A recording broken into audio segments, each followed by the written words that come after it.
translate, all your shadow ends up fitting there, and so you don't look at it straight because there's no light there. Totally.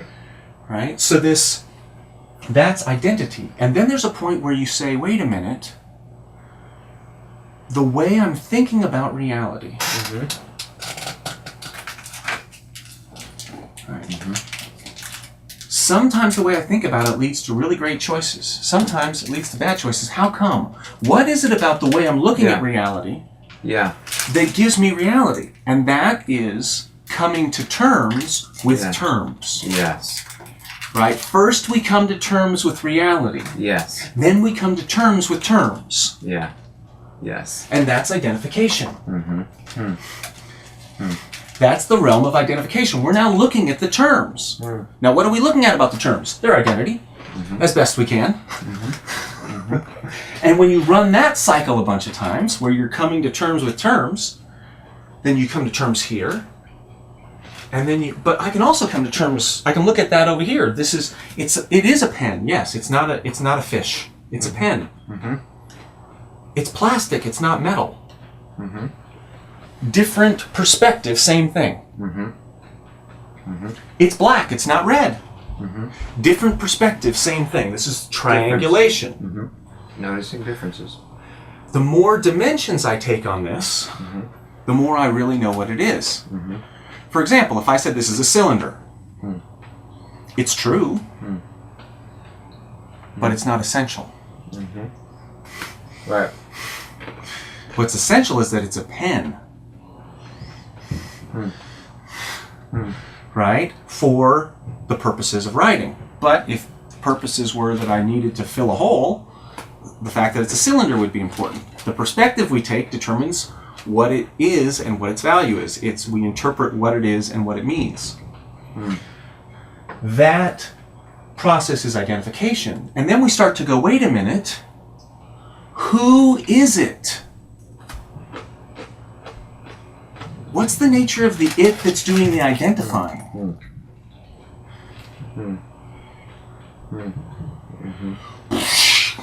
What is the self?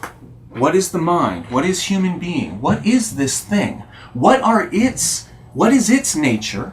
What is its values? What leads to its thriving? What leads to its regression? Third order learning. Integrity. Right?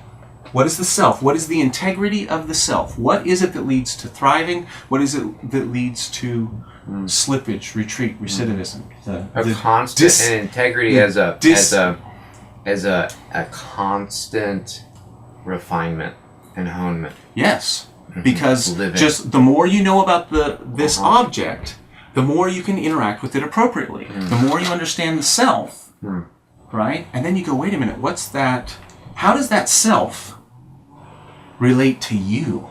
All of a sudden there's an other who has a self just like mine, except different. How do I relate with you? How do I relate to you?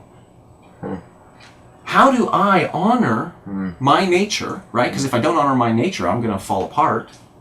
Right? If I eat poison, I die. Right? Because life and death, it's the bottom, right? If I lie to myself, then I make mistakes. I create systematic pain for myself. Right? That I have a nature. How do I honor that with you? When you only see of me what you can see. Like I'm a totality. I'm like the pen. I've got feelings and desires and beliefs and pain but what do you see? Right? You only see what you can see. Right? And what I can see is a function of how deep I've gone down the rabbit hole. Yes. Are you just coming to terms with reality? Are you even trying to come to terms with reality? Or are you just focused on the creative process of trying to get Paris to fit into the inaccurate map of Paris? Because what I call the reality is the map, not knowing it. Yes. Right? Yes. And in interpersonal, the nature of interpersonal relationship, I suggest, is that I'm always dealing with my map of you. And you're always dealing with your map of me. But then I can actually impinge on your consciousness. My map didn't say I was going to do this, but it's happening. How do you make sense of that? Right? I notice a pattern. How do I make sense of it? Is it about me and my self-worth? Or is it about reality? Right. This is the realm of interdependence. Yep. Right? So I cannot get to a realm of interdependence where I'm powerful. I just realized, hang on a second. I just noticed a difference. We got shit to do. Yes, we went past our time. Yes. Okay. So let me can I have 30 seconds to wrap up? Yes. Okay.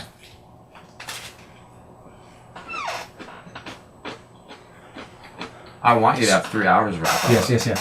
So in terms of the fundamental thing that we're teaching, we're not teaching this process. That's the advanced course. Right. Right? Yeah, we're not doing that. We're doing that, but We're not teaching living that. Yeah. Right? What we're teaching them is that it's focusing on the reality of the other person rather than their concerns. Yeah. Right? Rather than their, I know. am I good enough? It's focusing on them to allow them to tell us what it is. And that is fundamentally a function of the frames that we take. And so we're going to teach them 60 frames that have them focus on the reality of their business. So that because they're interacting with reality, they naturally make better and better and better choices. Because every understanding is an implicit strategy. Every distinction gives you a new choice. You can't make a choice you don't perceive. Once you perceive a choice, you have to take it. You have to choose. So distinctions drive evolution. Yes. Distinctions and wholesome distinctions drive thriving. Yes. And we're teaching them 60 wholesome distinctions that interlock around the process of building a service business, including branding, niching, marketing, sales, delivery, and community building followed through through time relationship. So we learn by teaching, and that's what the circling does.